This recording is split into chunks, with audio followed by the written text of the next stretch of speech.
face de Dieu, on cherche la direction de Dieu.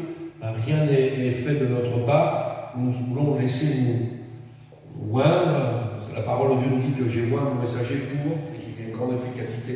Mais d'abord, en premier, chercher l'onction du Seigneur pour faire quelque chose.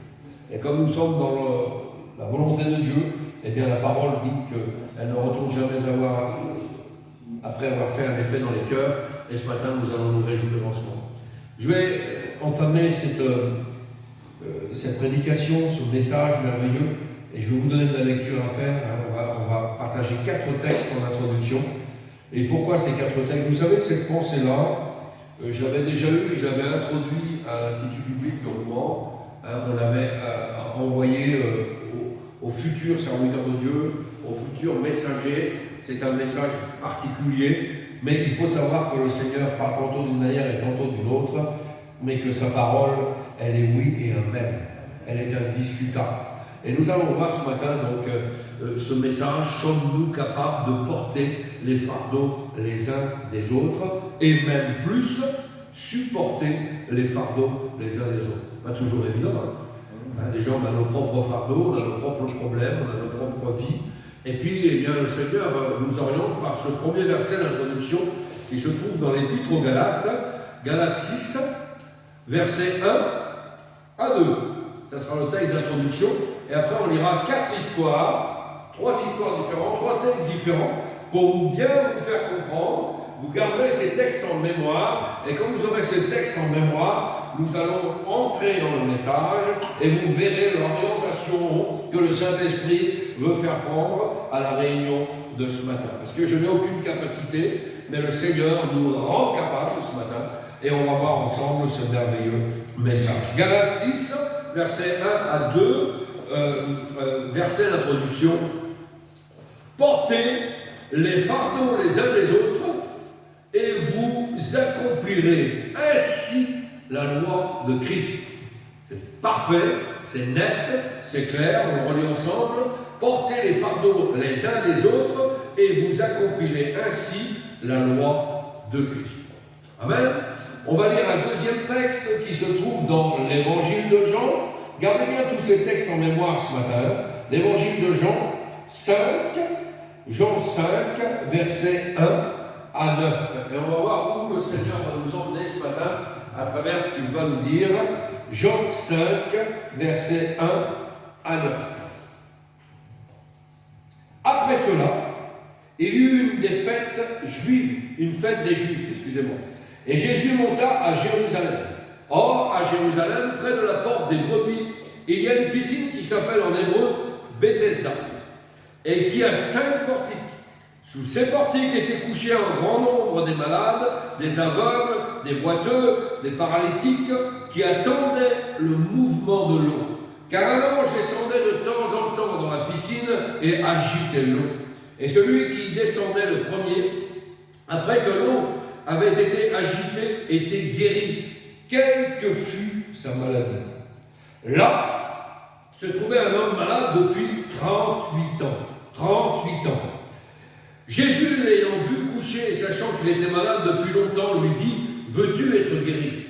Le malade lui répondit « Seigneur, je n'ai personne pour me jeter dans la piscine quand l'eau est agitée et pendant que j'y vais, un autre descend avant moi. » Jésus lui dit « Lève-toi, lui dit Jésus, prends ton lit et marche. » Aussitôt, cet homme fut guéri, il prit son lit et marcha.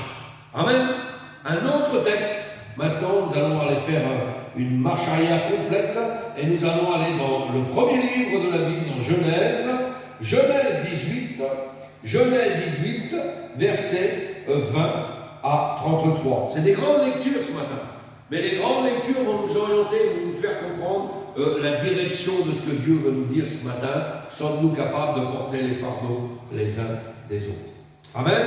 Comme je sais que vous êtes des Béréens, que vous scrutez les Écritures, ce matin c'est quelque chose de merveilleux.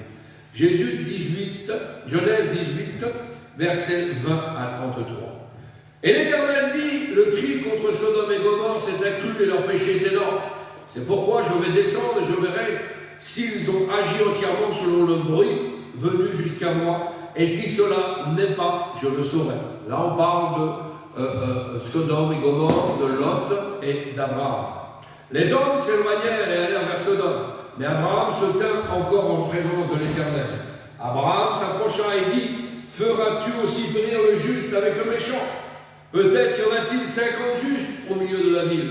Les feras-tu périr aussi, et ne pardonneras-tu pas à la ville à cause des 50 justes qui sont au milieu d'elle?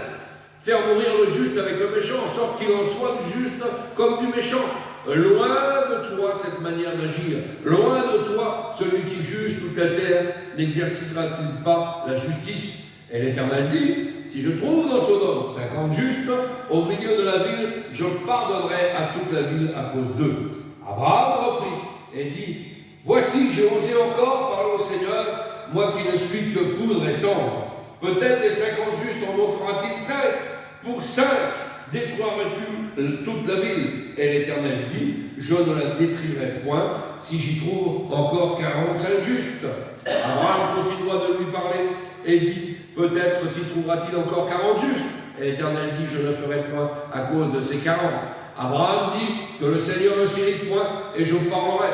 Peut-être s'y trouvera-t-il 30 justes. » Et l'Éternel dit, « Je ne ferai rien si j'y trouve 30 justes. » Abraham dit, « Voici, j'ai osé parler au Seigneur. Peut-être s'y trouvera-t-il 20 justes. » Et l'Éternel dit, « Je ne la détruirai point à cause de ces 20. » Abraham dit que le Seigneur ne s'irrite point, et je ne parlerai plus que de cette fois. Peut-être s'y trouvera-t-il 10 justes. Et l'Éternel dit, je ne la détruirai point à cause des 10 justes. L'Éternel s'en alla lorsqu'il eut achevé de parler à Abraham, et Abraham retourna dans sa demeure. Et enfin, un dernier texte qui se trouve dans l'évangile de Marc. C'est long ce matin, mais il faut que vous compreniez la direction du message. Le Seigneur ne parle pas en vain ce matin.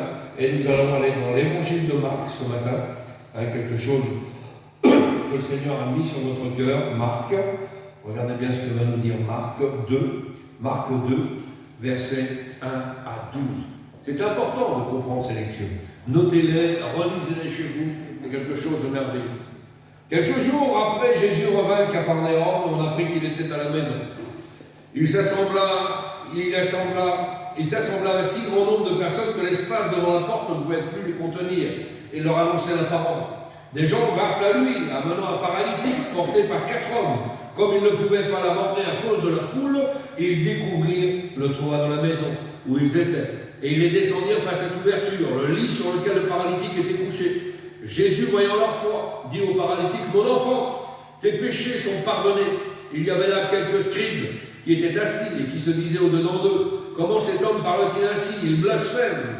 Qui peut pardonner les péchés si ce n'est Dieu seul ?» Jésus, ayant aussitôt connu par son esprit ce qu'il pensait au-dedans d'eux, leur dit, « Pourquoi avez-vous de telles pensées dans vos cœurs? Lequel est le plus aisé, de dire au paralytique, tes péchés sont pardonnés, ou de dire, lève-toi, prends ton lit et marche?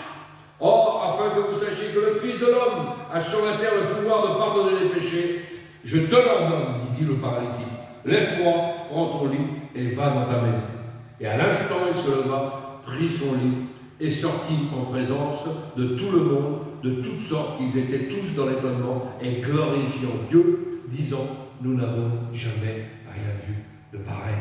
Amen. Alors pourquoi tous ces textes ce matin? Pasteur, pourquoi tous ces textes?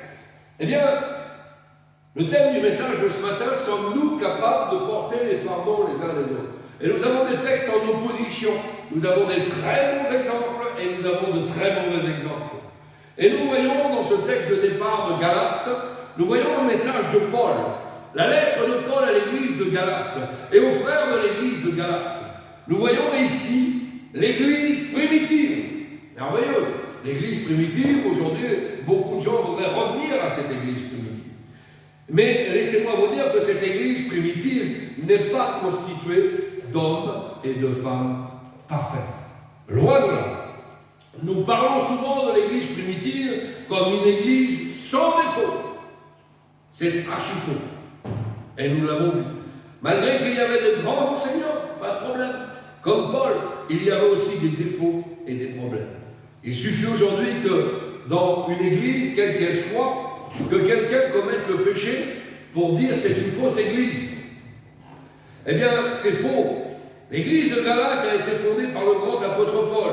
Et je vois dans ces nombreuses lettres qu'il y a des problèmes. Je vous inviterai à relire les lettres de l'apôtre Paul aux églises. Cela ne veut pas dire que l'Église est morte, bien du contraire. Quand nous prêchons la sainteté, il n'y a pas de problème. Et qu'un membre de l'Église dérive aujourd'hui, beaucoup disent que le message n'est pas bon. C'est injuste.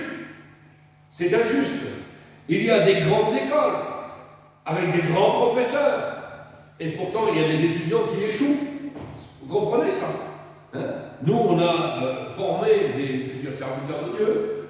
Il y a des gens qui ont été formés, mais qui avaient déjà des pensées malsaines avant d'entrer dans les écoles bibliques. Et qui avaient des pensées sur la pratique de la doctrine avant de rentrer dans les écoles bibliques. Et ils ont eu des cours extraordinaires. Mais comme ils n'ont pas été soumis à Dieu, en sortant de l'école biblique, quand ils sont lâchés dans la nature, ils dérivent. Parce que c'était leur pensée profonde. C'était initialement ce qu'ils avaient dans leur cœur. Alors on peut avoir les meilleurs professeurs, on peut avoir les meilleures écoles, mais si on ne met pas en pratique ce que dit la parole de Dieu, et qu'on vit selon nos propres désirs, eh bien, qu'est-ce que dit la parole? La chair a des désirs contraires à l'esprit. Il faut être soumis à l'esprit de Dieu.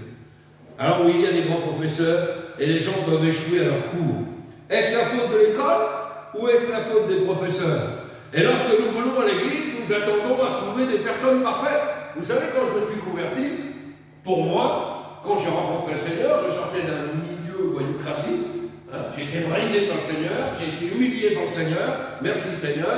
Je suis passé des ténèbres à la lumière, mais moi je m'attendais à voir le monde des bisounours. Quelle déception! Quelle déception! Ah oui, j'ai dit, mais tout le monde est beau, tout le monde est merveilleux, tout le monde est gentil, c'est des chrétiens.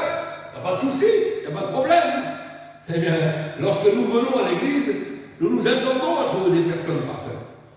Je crois que l'une des choses que vous pouvez avoir et que j'ai pu avoir, c'est de me rendre compte qu'il n'y a pas de parfait. Le monde évangélique n'est pas le pays des bisounours. Le mal n'est pas seulement en dehors de l'église, parce que celui-là on sait à peu près le gérer, mais aussi à l'intérieur de l'église. Et je vous apporterai un message là-dessus, pour les murailles, les ennemis de l'intérieur, on en parlera aussi. C'est quelque chose encore plus insinueux, qui fait encore plus mal. Lorsque j'ai commencé mon ministère, je pensais pouvoir prêcher à des gens vraiment convertis, réellement convertis. Et je me suis aperçu que si Dieu était patient avec l'homme, eh bien nous devons être aussi patients avec les hommes. Vous comprenez? Nous avons souvent cette pensée de perfection.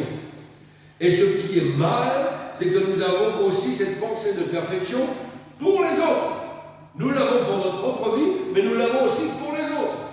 Quand tu franchis la porte de l'église, tu t'attends à ce que tout le monde soit parfait. Beaucoup attendent du pasteur ou de l'autre le sourire, des petits détails. Mais si ça ne va pas, si nous ça ne va pas, ce n'est rien pour nous. Vous comprenez? On demande aux responsables de l'église d'être parfaits. Mais si nous on ne l'est pas, c'est pas grave. Si on est des mauvais fidèles, il n'y a pas de problème. Ça ne nous accuse pas. Mais par contre, on attend de l'autre qu'il soit parfait. Alors ainsi, qu'arrive-t-il au moindre faux pas ou erreur de l'autre? Eh bien, quand on n'est pas préparé à ça et aux faiblesses des autres. Parce que tu es habitué à avoir entendu un évangile où tu dois être correct, où tu dois être parfait. Il n'y a pas de problème avec ça. La parole de Dieu, elle est oui, amen. On attend ça. On veut ça. Mais quand je vois l'évangile dans sa globalité, dans son entièreté, c'est pour ça que je dis souvent aux frères, aux jeunes frères qui démarrent en ministère, ne sortez jamais un texte de son contexte pour en faire un prétexte. Ne jamais sortir un texte de son contexte pour en faire un prétexte. Aujourd'hui, quand on va visiter des chrétiens, quand on fait des cultes d'âme, quand on va visiter des gens, il y a beaucoup de gens qui connaissent des textes par cœur, qui connaissent la parole de Dieu par cœur. Et on se sert d'un texte pour en faire un bouclier. Oui, mais on n'a pas des ailes dans le dos, on n'est pas des anges, on peut... Donc déjà, quand on commence à vous annoncer la couleur comme ça veut dire que derrière, ça va être compliqué de convaincre par la parole, ces cœurs-là. Il y a des gens qui se butent sur des textes, ils se servent de textes pour en faire des boucliers ou pour vous combattre. Non et non. Ne sortez jamais un texte de son contexte pour en faire un prétexte. Quand je vois l'évangile dans sa globalité, dans son entièreté, je vois que Jésus, que Dieu avait prévu quelque chose pour ceux qui sont plus faibles. Merci Seigneur. Paul nous dit, regardez bien ce qu'il nous dit, Paul, encore à cette église. Frère, si un homme est pris en faute de quoi que ce soit, vous qui êtes spirituels, quelle est votre réaction? On va le voir ensemble. Parce que vous devez savoir, nous devons savoir qu'à l'église, il y a des gens spirituels et il y a des gens charnels. C'est très simple à comprendre. Alors, qui est spirituel? Qui est charnel? Eh bien, celui qui est spirituel, c'est un homme ou une femme qui est mort à lui-même. Il ne fait plus les choses selon sa volonté, mais selon la volonté de Dieu. Amen.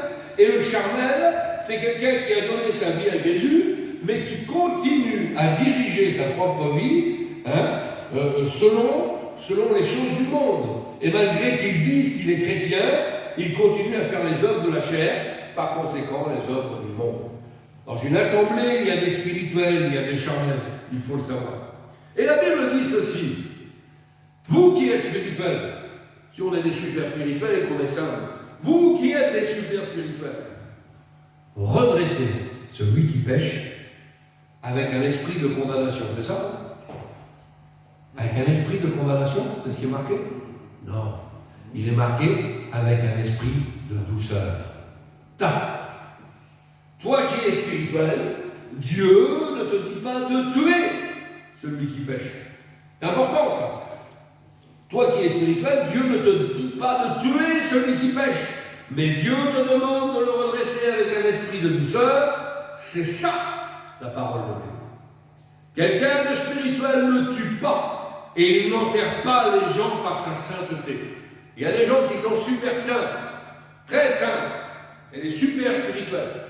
On a besoin de rien à leur apprendre, ils connaissent tout, ils sont dans une autre sphère, c'est les amis intimes de Jésus, c'est les super, ils sont dans une bulle spirituelle, d'accord? Et quand ils viennent dans les églises, eh bien, toi t'es moins que moi, et moi je suis le plus, d'accord? Eh bien, si tu es saint, merveilleux. Mais la Bible nous dit quoi? Quelqu'un de spirituel ne tue pas, et il n'enterre pas les gens par sa sainteté. Mais au contraire, il relève les autres avec douceur. Parce que c'est ce que Jésus-Christ a fait pour nous-mêmes. Amen. C'est ce qu'il a fait pour nous-mêmes.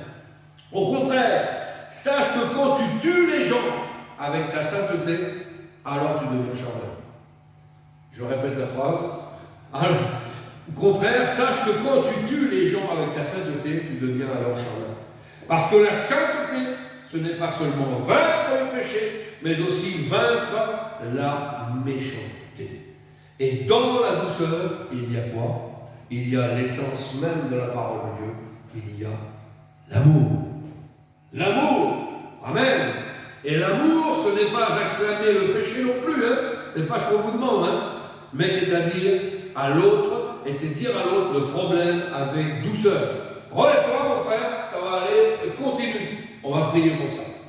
Et Paul nous met en garde. Prends garde à toi-même. Ah bon? C'est-à-dire que quand tu vas relever l'autre, sois très prudent aussi. Et ça, c'est pour ça qu'il y a besoin de formation et qu'il y a besoin d'être accompagné. La Bible nous dit qu'il faut aller souvent de part de pourquoi. Il faut être accompagné pour aller visiter certains foyers, certaines personnes, certaines difficultés. C'est-à-dire que quand tu vas relever l'autre, il faut être très prudent, il faut être préparé. Par quoi? Parce que le péché est très contagieux, mes amis. Il est très contagieux. Beaucoup de gens, on est dans ceux qui sont dans la faiblesse, peuvent aussi tomber dans la faiblesse. Il faut faire attention à ça. Parce qu'ils n'ont pas été assez prudents. Et que Satan, eh bien, il est là pour faire son job, sans problème. Il n'attend que ça pour agir. Quand quelqu'un commence à se sentir bien avec toi, et qu'il te confie son péché, vous verrez, au fur et à mesure de votre avancée dans votre vie spirituelle, nous avons des réunions particulières, nous avons des one-to-one, mais face à face, comme dirait mon frère Daniel. Et quand on rencontre les gens, qu'on commence à rentrer dans leur intimité, ou que les gens se dévoilent à vous, eh bien, ils te confient leur péché. Attention, car l'esprit qui l'a fait pécher est aussi à côté de toi. Faisons bien attention à ça. Et il peut te faire pécher à ton tour. C'est pour ça qu'il faut de la formation, il faut de la mise à part, il faut de la consécration. Quand vous allez prier pour quelqu'un, moi on m'appelle régulièrement pour prier, la première chose que je fais quand je rapproche, je dis rendez-vous tel jour à telle heure, bam, aussitôt je me mets en prière. Pour que le Seigneur me révèle la situation, me révèle la chose, et quand nous allons là-bas, nous n'allons pas avec nos propres armes charnelles, mais nous allons avec l'Esprit de Dieu, et une direction de Dieu. Et le Seigneur, par le Saint-Esprit, nous dévoile les mots à dire, les mots justes, pas nos mots à nous. Ce serait tellement simple de pouvoir... On sait parler, il n'y a pas de problème. Le langage, on l'a. On peut parler des heures et des heures. Mais ce n'est pas ça qu'il nous faut. Il nous faut vraiment cette formation et cette communion, cette mise à part. Donc, pas d'orgueil quand vous reprenez quelqu'un. Pas d'orgueil, mais au contraire de l'humiliation. Pareil pour les secrets qu'on vous confie. Ne gardons pas les secrets des péchés des autres. Ne les nourrissons pas. Nous sommes debout, non pas par nos forces, mais par grâce. Amen. Paul nous dit quoi encore? Toi qui es debout, il faut faire quoi? Toi qui es debout, fais attention à ne pas tomber. C'est un avertissement que Paul nous dit aussi. Alors, portez les fardeaux les uns des autres et vous accomplirez la loi de Christ. Et la loi de Christ, la seule et unique que nous devons retenir, la plus grande, la seule grande loi que Christ nous a confiée, aimez-vous les uns les autres. C'est l'amour. C'est-à-dire, cessons un peu de prier pour nous-mêmes. Beaucoup trop d'églises aujourd'hui, beaucoup de chrétiens prient, pas de problème, mais on prie. Moi, bénis-moi, bénis-moi, bénis-moi, bénis-moi. Mon problème, ma difficulté, mon mari, mon travail, ma maison, mes enfants, ma maladie, toi, toi, toi, toi et toi. C'est-à-dire que l'autre, dans vos prières, n'a pas de place. L'autre n'a pas de place. L'Église est un hôpital spirituel où ceux qui sont enfermés en Christ doivent s'occuper aussi des autres malades. Et en faisant ainsi, Dieu les bénira également. Nous avons des tonnes d'exemples comme ça. Tonnes d'exemples. Alors, nous allons revenir sur les textes que nous avons lus. Quelque chose m'a interpellé. Jean 5, verset 1 à 9. La piscine de Bethesda. Un exemple extraordinaire où on peut constater que chacun autour de la piscine, eh bien en réalité, est égoïste. Ah oui. Une seule fois, de temps en temps, l'eau était remuée. Et puis il n'y en avait qu'un qui était guéri de tout. Mais c'était la bataille autour de la piscine. Il faut imaginer un petit peu. Incapable de porter les fardeaux les uns les autres. On aurait pu faire un ordre entre tous les malades qui étaient là. Ça fait combien de temps qu'il est là? 20 ans. Et toi, 25 ans. Et toi, 5 ans. Ben, celui qui a 25 ans passera avant toi. La Bible ne nous dit pas ça. La Bible dit que tous étaient autour de la piscine et que de temps en temps, mais le premier qui arrivait, c'était le premier qui se jetait dans l'eau, était guéri. Et qu'est-ce qui nous fait dire ça? Quand Jésus vient et qu'il voit cet homme, il parle avec cet homme, et que nous dit la parole que nous avons lue? Jésus lui dit, mais pourquoi tu ne t'es pas jeté dans la piscine? Et la réponse, c'est quoi? Personne ne m'aide à me jeter. Personne ne m'aide à me jeter. 38 ans, c'est pas une heure, c'est pas un an, c'est pas 2 ans, 38 ans, incapable de porter les fardeaux des uns des autres. C'est moi. Et l'autre, c'est pas mon problème. Le premier qui se débrouille, comme dans le système du monde, le premier qui fait, moi je prends la bénédiction, les autres, tant pis pour les autres. Je prends ma bénédiction, tant pis pour les autres. Et aujourd'hui, la Bible dit quoi? Le premier qui se jette était guéri. Le premier qui se jette était guéri. Regardez les textes. Pas le deuxième, pas le troisième. Le premier. Laissez-moi vous dire, c'est que ce qui arrive souvent dans certaines églises égoïstes, où on veut la piscine du succès, la piscine de la bénédiction, la piscine de la destinée, mais on ne pense pas au deuxième. C'est le premier. Moi, je veux saisir. Moi, je veux saisir. Et nous avons l'exemple contraire, que nous avons lu aussi. Un exemple merveilleux. L'exemple d'Abraham et Lot, dans Genèse 18, verset 20 à 33. Abraham, Dieu lui a fait une promesse, il a parlé en one-to-one avec lui. Je ne sais pas si vous imaginez un petit peu, je te donnerai un fils. Abraham aurait pu se contenter Seigneur, montre-moi mon fils dans 15 ans, montre-moi mon fils quelle tête il aura dans 10 ans, montre-moi si ce sera un homme qui sera loin, montre-moi ceci, montre-moi cela. Non! Que fait Abraham? Après que Dieu lui ait parlé, il y a la séparation entre Abraham et Lot. Lot prend la vallée, la facilité, et puis Abraham lui dit, ben moi je prends la montagne. Mais que fait Abraham? Que fait Abraham? Il s'inquiète pour Lot. Il s'inquiète pour Lot. Alors que les chemins sont séparés, les voies sont séparées. Lot nous représente un chrétien rétrograde, quelqu'un qui s'est éloigné, puisqu'il dit il est au bord de la ville, après il rentre dans la ville. Vous avez bien compris que même ses gendres, ses propres filles, quand l'ange de l'Éternel vient, le prennent pour un fanfaron en fait. Dieu va te parler à toi. Tu n'es plus digne, tu n'es plus considéré comme chrétien. Il n'y a pas de témoignage, vous comprenez? Donc on rit de lui. Eh bien, lui, Abraham ne cesse de s'inquiéter pour l'homme. Alors qu'il aurait pu simplement se contenter de ma descendance. Ah oui, le Seigneur m'a promis quelque chose, je vais me garder cette bénédiction-là pour moi, et je vais m'occuper que de ma descendance Isaac. Et qu'est-ce qu'il fait? Non seulement il s'inquiète, mais il intercède auprès de Dieu. Et il interpelle Dieu. Seigneur, tu vas pas raser la ville. Si on avait 50 de bon, 50, Seigneur, 50, Seigneur. Quelle discussion avec Dieu? Quelle discussion? Ça ne dure pas 5 minutes. Et Dieu est toujours attentif. S'il y en avait juste 50, Seigneur, tu ne raserais pas la ville. S'il y en avait 40, Seigneur, tu ne raserais pas la ville. S'il y en avait 10, Seigneur, tu ne raserais pas la ville. Combien de fois qu'Abraham parle à Dieu? S'il y en avait un seul, Seigneur, tu ne raserais pas la ville. Il insiste auprès de Dieu pour l'autre. Il insiste. Et vous avez vu que Dieu ne refuse pas le dialogue. Pourquoi? Parce qu'il porte les fardeaux des autres. Et il intercède pour le fardeau des autres. Et Dieu, qu'est-ce que dit la parole que nous avons au départ? Vous accomplirez la loi de Christ. Et quand vous accomplissez la loi de Christ, eh bien Dieu est toujours en dialogue avec nous. Mais si nous pensons qu'à nous-mêmes, il n'y a pas de dialogue. Alors, en résumé, dans une église où Christ est le centre de l'église et où on accomplit cette loi de Christ, eh bien, par exemple, j'ai vu des choses merveilleuses dans les églises, que ce soit ici ou à l'étranger. Des gens qui sont malades. J'ai vu des gens malades. J'ai été visiter des gens malades, en phase terminale, qui ne prient pas pour eux, mais qui prient pour le monsieur qui a enrhumé à côté, ou qui a eu un problème ou un bras cassé. Ils ne prient pas pour eux. Tu vois mon état, Seigneur, mais je veux prier pour lui, qu'il soit guéri. J'ai vu des gens qui n'avaient pas de travail, qui étaient au chômage. Leur situation était dramatique. Et qui priaient pour que les autres aient un travail.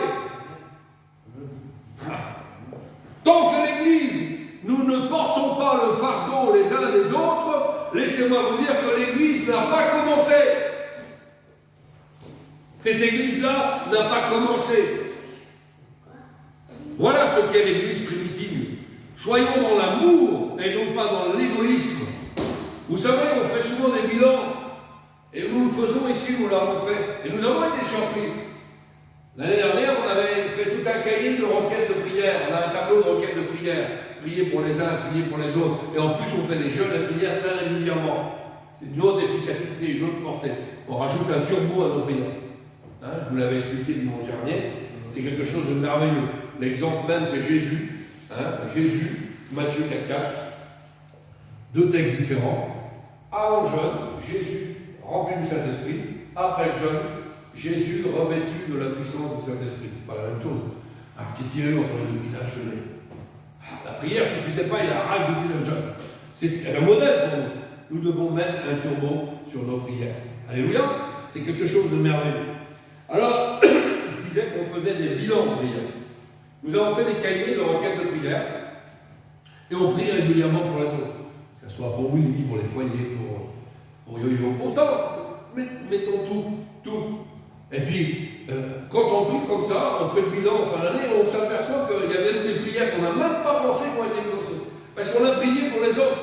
Pourquoi? Nous sommes capables de porter le fardeau les uns des autres. Nous devons intercéder. J'ai un exemple ici, elle est partie en vacances, donc je ne vais pas je vais choquer personne, que Dieu bénisse cette sœur Émilie. C'est la famille Mafata, une grande famille qui vient chez nous. Et cette sœur-là a obtenu la guérison en priant, non pas pour son problème, pour passer des difficultés, mais pour la guérison d'un autre. La guérison de l'autre a été accordée, mais plus que ça, sa guérison à elle a été faite aussi. Quelque chose de merveilleux. Ne soyons pas des chrétiens égoïstes, soyons des chrétiens qui portent les fardeaux les uns des autres. Appliquons Galates 6, 2. Nous voulons le miracle, oui, pas de problème. Car Dieu est dans sa parole et non pas dans l'égoïsme. Dieu est dans sa parole et non pas dans l'égoïsme. Si je ne porte pas ta vie ce matin, si je ne suis pas capable de prier pour toi, c'est la première fois que tu viens, si je ne suis pas capable de prier pour toi et que tu n'es pas capable de prier pour moi, alors on n'a rien compris. Il faut qu'on puisse prier les uns pour les autres. Si je ne porte pas ta vie et tu ne portes pas la mienne, quel genre de chrétiens sommes-nous? Quel genre de chrétiens sommes-nous? Est-ce que ça vous est déjà arrivé de prier quelqu'un, d'avoir quelqu'un à cœur, un inconverti, ou un malade, ou quoi que ce soit, et de le porter dans la prière jusqu'à temps que vous obteniez la guérison, jusqu'à temps que vous obteniez la conversion de cette personne? Est-ce que ça vous est déjà arrivé?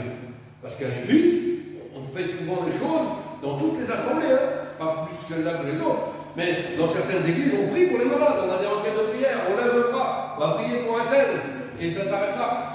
Mais dans notre vie personnelle, intime, dans notre communion avec Christ, est-ce que ça nous arrive de prier jusqu'à temps qu'il y ait la boutique? Dans nos familles, dans nos propres familles. Moi, j'ai des neveux, j'ai des nièces qui ne sont pas encore convertis, qui sont encore dans la boisson, qui sont encore dans la drogue, qui sont encore dans le problème, qui sont dans les ténèbres du dehors.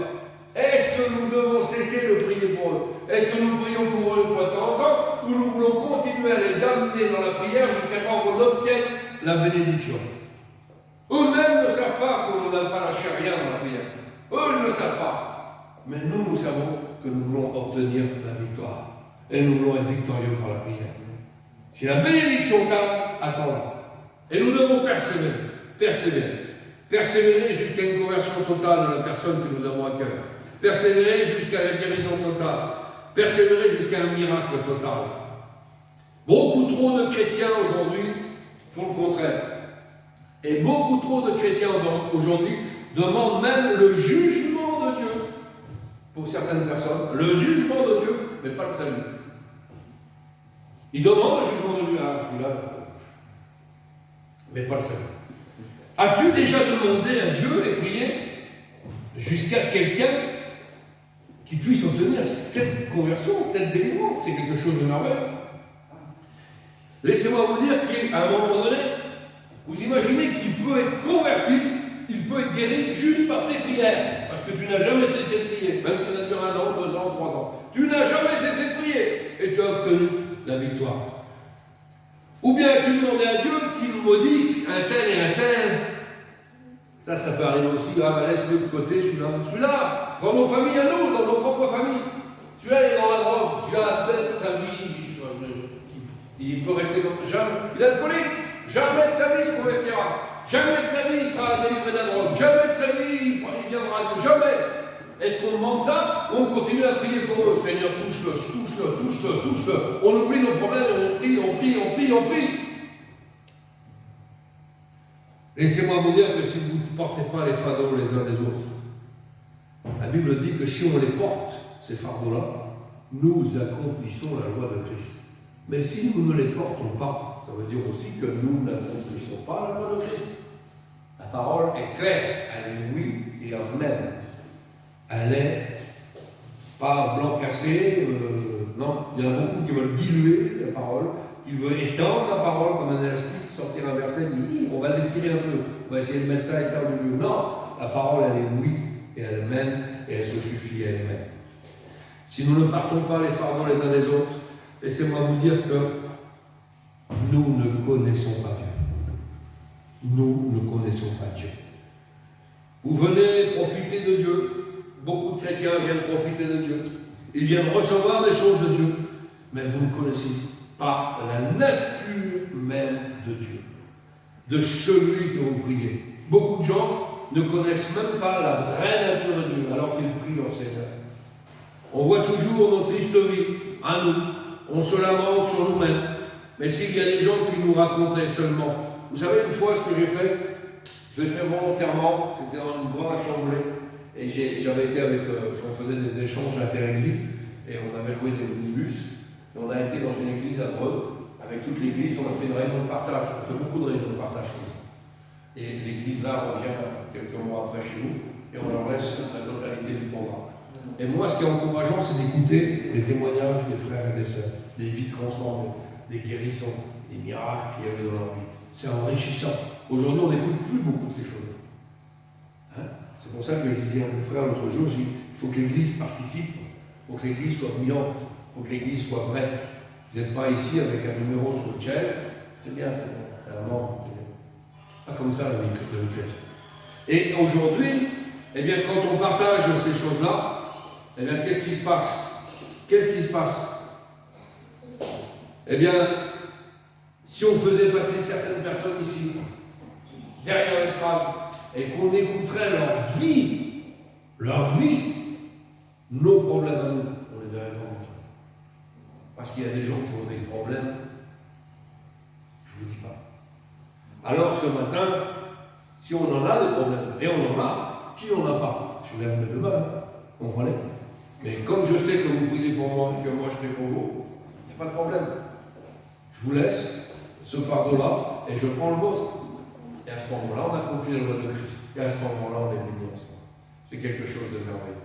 Et ce matin, si tu as des problèmes chez toi, dis pas à tes problèmes, dis pas à Dieu, Seigneur, j'ai des grands problèmes, j'ai des grandes montagnes, j'ai des Goliaths dans ma vie. Oui, bien sûr, tu peux le dire. Mais je voudrais aussi que ce matin, que tu tournes un petit peu et que tu dises, et que tu ne parles pas à Dieu, mais que tu dises à tes problèmes. Hé, problème quel que tu sois, j'ai un grand Dieu. Et ce grand Dieu-là est capable de tout. Alors attention. Souvent, on parle toujours dans le sens, Seigneur, tu vois ce qui m'arrive, tu vois cette chose. Eh bien, dis à ce qui t'arrive, dis à tes problèmes, j'ai un grand Dieu, et il s'occupe de tout. J'ai mon grand frère là-bas, il arrive. Vous avez vu, hein, quand on était dans les familles nombreuses, on appelait toujours le grand frère pour résoudre un problème. À l'école, ou quel que soit, il y a un tel, il m'a embêté. Attends, tu vas voir, j'ai appelé mon frère. J'ai appelé mon grand frère, il va s'occuper de ça. Et moi, j'appelle mon grand frère. Quand j'ai un problème, je suis pas au-dessus de vous. Hé, ah d'accord, ça va pas. Hé, ça va. Il y a un problème que j'ai. Ah, bah où je passe? Tu vas arranger la chose. Le Seigneur se fait un plaisir d'arranger cette chose-là. On voit toujours nos tristes vies, on se lamente sur nous-mêmes. Mais s'il y a des gens qui nous racontent leur vie, nous comprendrions que nous vivions un paradis sur terre. Il y a des gens qui ont plus de problèmes que toi et qui ont le temps de prier pour les autres. Ils souffrent plus que toi et ils ont le temps de jeûner pour les autres. Et nous, dans notre petite vie, des fois étriquée, on n'a pas le temps, on ne prend pas le temps. Une vie, laissez-moi vous dire qu'une vie n'a de valeur que si elle influence une autre vie. Notre vie n'a de la valeur que s'il influence d'autres vies. Si tu vis 100 ans, merci Seigneur, c'est merveilleux. Mais si tu influences 10 vies qui vivent aussi 100 ans, vous imaginez un petit peu la merveille des merveilles.